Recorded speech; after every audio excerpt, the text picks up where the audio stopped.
Well, hello and welcome to Woven Chemistry. I'm Jean Weaver, and today we're going to be talking about limiting reactants. And this is part one of a four-part series. Okay, so like most of my videos, I'm not going to be teaching you the basics of limiting reactants and stoichiometry and moles and things like that. No, instead, I'm going to present you with questions that are asking you to think deeper about these concepts, and then hopefully you're going to take a minute, pause the video, do them on your own, and then we'll go through the answers together. All right, so let's get started. This is the reaction that we'll talk about today. Hydrochloric acid plus sodium hydroxide turning into water and sodium chloride. Well, let's assume that we've got 100 milliliters of both of these, and they're both 1 molar. If we combine them together, obviously we'll get 200 milliliters, and since we double the volume, the concentration should be halved, so we'll end up with 0.5 molar sodium chloride. All right, so what does this reaction really look like? Well, here's what hydrochloric acid looks like. This is what sodium hydroxide looks like. And as you probably could guess, sodium chloride in water is salt water. That looks just like water. So it's not really that exciting of a reaction, but this is a really good reaction to help you develop a much deeper understanding of this process and limiting reactants. All right, so if we step back a little bit, what we're looking at is a symbolic representation of the reaction, where we're looking at the chemical symbols, this AQ term, a plus, and this arrow. And we're also looking at the macroscopic perspective of this reaction. Okay, and what we're going to do next is look at a third and very, very important perspective. That's the microscopic perspective. Okay, so we're going to take this same reaction over here, and what I'd like you to do is illustrate the reaction at the microscopic level. All right, so your picture should adhere to the law of conservation of mass, which means that if you started with 4 chlorides, you better end up with 4 chlorides. To keep things simple, let's only include water that was formed during the reaction, and don't worry about the water that's present to start. And then let's also do this. Shade in the background to indicate what color universal indicator would make that water appear if it were actually present. And over here, I've got a little color code chart for you to help you out. Okay, so that we're all on the same page, and so that you can compare your answers to mine a little better, why don't you start with 2 HCl's here, okay, and then do everything else relative to those 2 HCl's. Okay, so now's the time. Pause your video, get out a piece of paper, and really take the time to sketch out these drawings. You'll get lots more out of this process if you actually do it yourself as opposed to just watching me. Okay, all right, so welcome back. All right, so let's draw this HCl, which is aqueous. It's a strong acid, which means the hydrogen and the chloride are going to completely separate.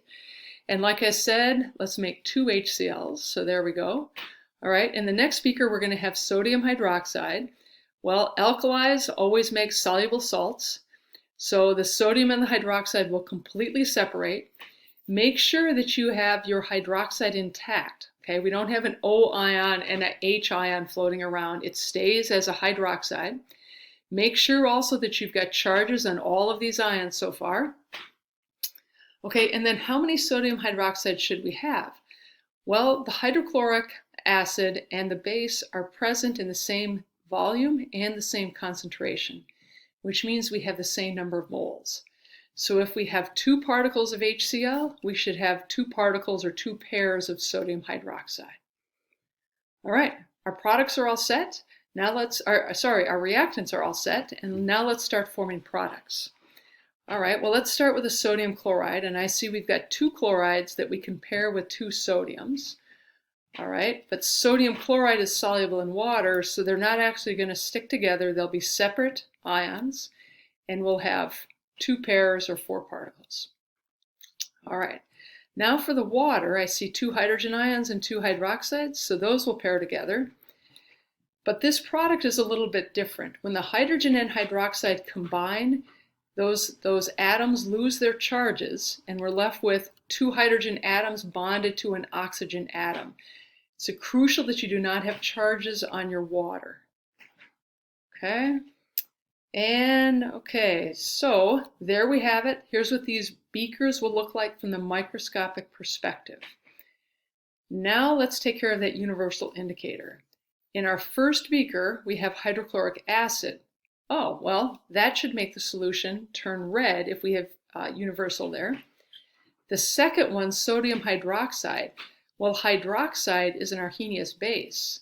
So that means this solution should appear blue if we had universal indicator. And when we look at the products, I don't see any acids and there aren't any bases. So in theory, if we did this perfectly down to the last micro drop, the solution would appear green. All right, so let's take away that universal indicator and let's step back, and now we have all three perspectives: the microscopic, the macroscopic, and the symbolic. Okay, and being able to use all three of these perspectives to sort of weave them together will help you understand chemistry better, and it will help you solve problems a little more easily. So actually, let's take these perspectives and let's go one step farther with the new question. And this time I'd like you to sketch a graph of moles versus time of the exact same reaction, same quantities, to show how all four of the substances change over time. Okay, like we did before, ignore the water that's already present in the solutions. Don't worry about putting units or numbers on the time axis because this reaction happens essentially instantly. But I would like you to put numbers on the y-axis. Okay, and we're graphing moles, not molarity and not volume. Okay, so if you don't remember how to go from molarity to moles, hopefully this equation will jog your memory. Molarity is equal to moles per liter. One last thing before I ask you to pause the video, and that is, let's make the assumption, the erroneous assumption, but a simplifying assumption, that these reactions happen at a linear rate. So we're going to have straight line graphs. That's not really what happens at all. We can talk about that when we talk about kinetics. Okay, so pause the video, get out a sheet of paper, make your sketches, and then come on back when you're all done.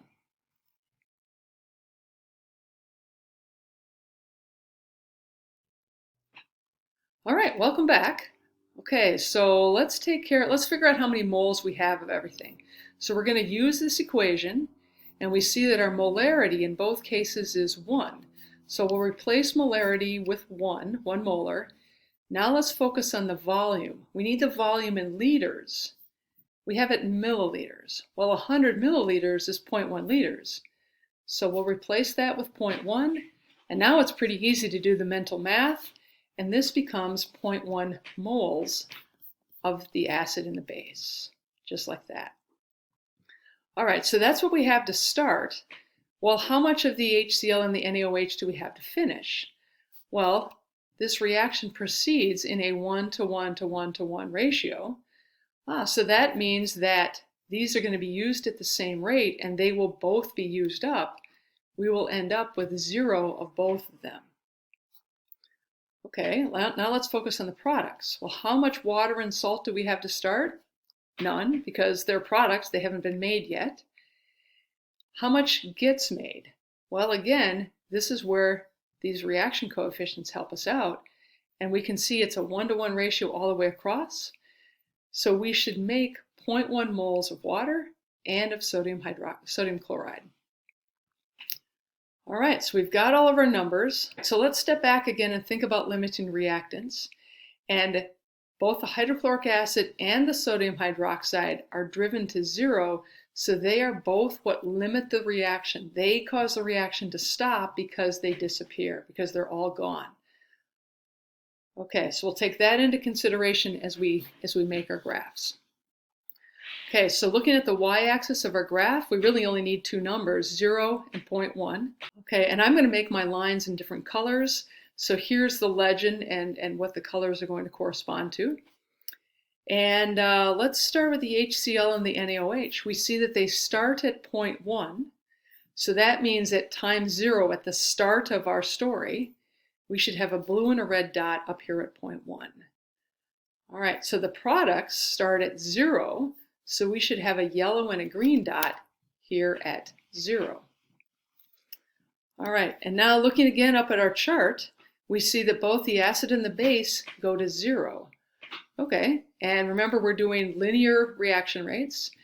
So the red and the blue line should go down at an angle to 0, And then after that, they just kind of stay at 0 because at this point, the reaction stops. Okay, the reaction stops because we've run out of the acid and the base. Okay, now what about the products? We know that they start at 0. We see that they go up to 0.1. So they're gonna reach this point, but when do they get here? Oh, they get here when the reaction stops. Okay, like as soon as you run out of pancake batter, you can't make more pancakes. All right, so about right here is where those lines should plateau, and that's what we see. And now let's think a little bit more about this graph. Notice that the red and blue slopes are the same. Well, that's because the reaction coefficients are the same.